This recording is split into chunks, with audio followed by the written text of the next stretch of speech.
Breaking news दवाखाना से army chief general Syed Asim Munir जो मीरा शाह तरबेला जो दौरो कयो वियो आहे।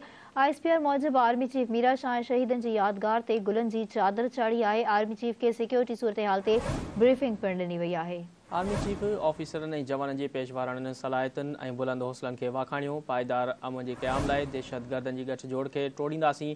पाक फ़ौज जो ध्यानु सिक्योरिटी सूरत हाल ते आहे। इहो चवण आहे आर्मी चीफ जो। अहम ख़बर मां शेयर करे रहिया आहियूं। Army chief general Syed Asim Munir जो मीरान शाह ऐं तरबेला जो दौरो कयो वियो आहे। ISPR मूजिबि आर्मी चीफ मीरान शाह में शहीदनि जे यादगार ते गुलनि जी चादर चाढ़ी।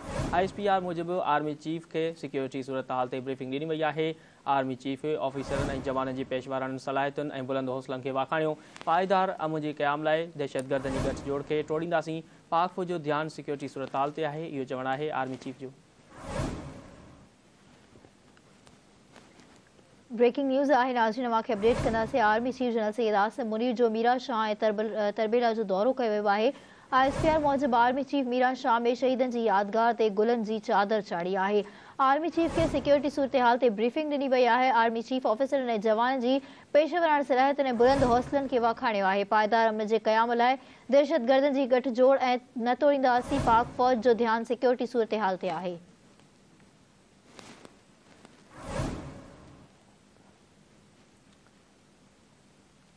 अहम ख़बर मां शेयर करे आहियूं। Army chief general Syed Asim Munir जो मीरान शाह ऐं तरबेला जो दौरो थियो आहे। ISPR army chief Miran Shah ऐं शहीदनि जे यादगार ते गुलनि जी चादर चाढ़ी आहे। ISPR मूजिबि आर्मी चीफ खे सिक्योरिटी सूरत हाल ते ब्रीफिंग ॾिनी वई आहे। आर्मी चीफ ऑफिसरनि ऐं जवाननि जे पेशवारनि सलाहियतुनि ऐं बुलंद हौसलनि खे वाखाणियो।